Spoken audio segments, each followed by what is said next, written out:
हर छोटी मोटी चीज, कोई भी बड़ा सामान खरीदें जिसमें हमारे विश्वकर्मा साथियों की छाप हो, भारत की मिट्टी और पसीने की महक हो।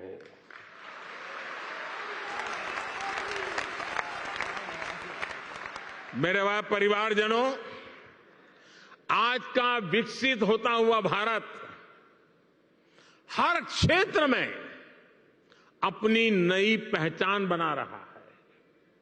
कुछ दिन पहले हमने देखा है कि कैसे भारत मंडपम को लेकर दुनिया भर में चर्चा हुई है।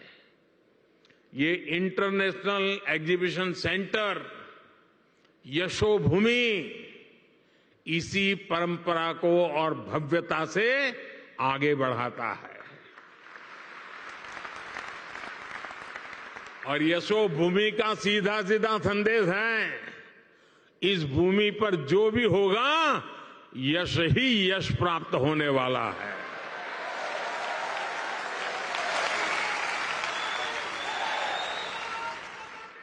ये भविष्य के भारत को शोकेस करने का एक शानदार सेंटर बनेगा।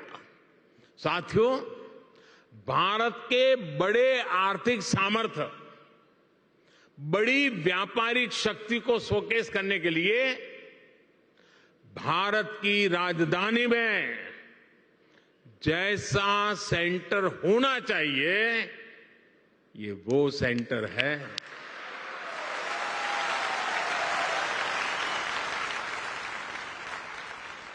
इसमें मल्टी मॉडल कनेक्टिविटी और पीएम गति शक्ति के दर्शन एक साथ होते हैं। अब देखिए, ये एयरपोर्ट के पास में है, इसको एयरपोर्ट से कनेक्ट करने के लिए मेट्रो की सुविधा दी गई है। आज यहां मेट्रो स्टेशन का भी उद्घाटन हुआ है। ये मेट्रो स्टेशन सीधा इस कॉम्प्लेक्स से जुड़ा हुआ है। इस मेट्रो सुविधा के चलते दिल्ली के अलग अलग हिस्सों से लोग का समय बहुत आसानी से कम समय में ये यहां पहुंच पाएंगे। यहां जो लोग आएंगे उनके लिए ठहरने का, मनोरंजन का, शॉपिंग का, टूरिज्म का पूरा इंतजाम यही इस पूरे इकोसिस्टम में बनाया हुआ है, पूरी व्यवस्था में बना हुआ है। मेरे परिवारजनों, बदलते हुए समय के साथ विकास के, रोजगार के नए नए सेक्टर्स भी बनते हैं। आज से 50-60 साल पहले कोई इतनी बड़ी आईटी इंडस्ट्री के बारे में सोच भी नहीं सकता था। आज से 30-35 साल पहले सोशल मीडिया भी एक कल्पना भरी था। अब दुनिया में एक और बड़ा सेक्टर बन रहा है जिसमें भारत के लिए असीम संभावनाएं हैं। ये सेक्टर है कॉन्फ्रेंस टूरिज्म। कॉन्फ्रेंस टूरिज्म का पूरी दुनिया में conference tourism industry 25 lakh crore से भी ज्यादा है।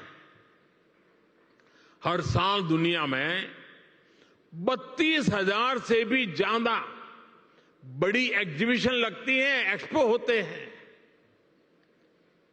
आप कल्पना कर सकते हैं, जिस देश की आबादी 2-5 करोड़ होगी, लोग वहां भी कर देते हैं।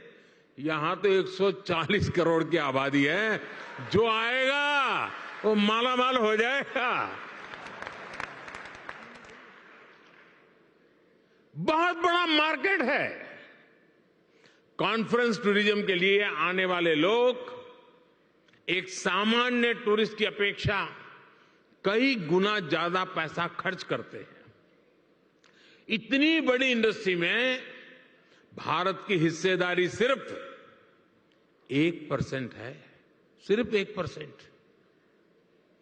भारत की ही अनेकों बड़ी कंपनियां हर साल अपने इवेंट्स बाहर करने के लिए मजबूर हो जाती है।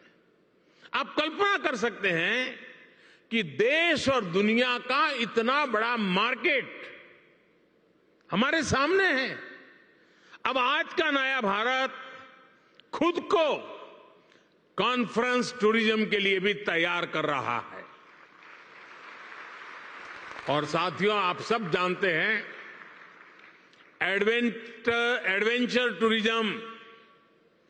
एडवेंचर टूरिज्म वही होगा जहां एडवेंचर के साधन संसाधन हो। मेडिकल टूरिज्म वही होगा जहां आधुनिक चिकित्सा सुविधाएं हो।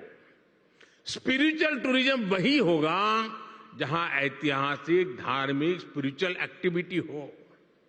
हेरिटेज टूरिज्म भी वही होगा जहां हिस्ट्री और हेरिटेज का बाहुल्य हो।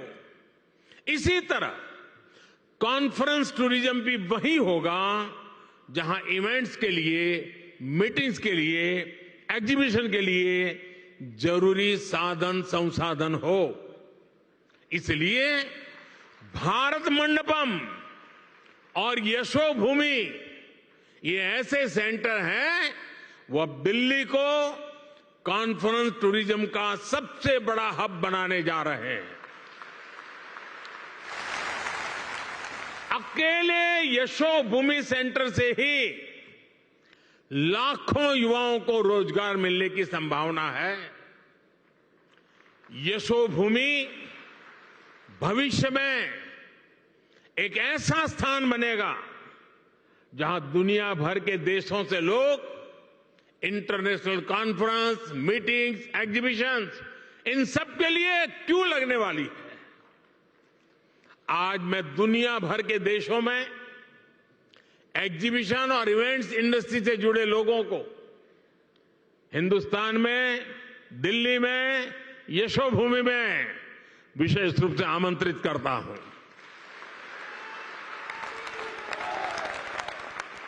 मैं देश की पूरब, पश्चिम, उत्तर, दक्षिण हर क्षेत्र की फिल्म इंडस्ट्री, टीवी इंडस्ट्री को आमंत्रित करूंगा। आप अपने अवार्ड समारोह, फिल्म फेस्टिवल यहां आयोजित करिए, फिल्म के पहले शो यहां आयोजित करिए। मैं international events companies, exhibition sector से जुड़े लोगों को भी भारत मंडपम और यशोभूमि से जुड़ने को आमंत्रित करता हूं। मेरे परिवारजनों, मुझे विश्वास है, भारत मंडपम हो या यशोभूमि, ये भारत के आतिथ्य, भारत की श्रेष्ठता और भारत की भव्यता के प्रतीक बनेंगे। भारत मंडपम और ये यशोभूमि दोनों में ही भारतीय संस्कृति और अत्याधुनिक सुविधाओं, इन दोनों का संगम है। आज ये दोनों भव्य प्रतिष्ठान नए भारत की यश गाथा देश और दुनिया के सामने गा रहे हैं। इनमें नए भारत की आकांक्षाओं का प्रतिबिंब भी है, जो अपने लिए सबसे बेहतरीन सुविधाएं चाहता है।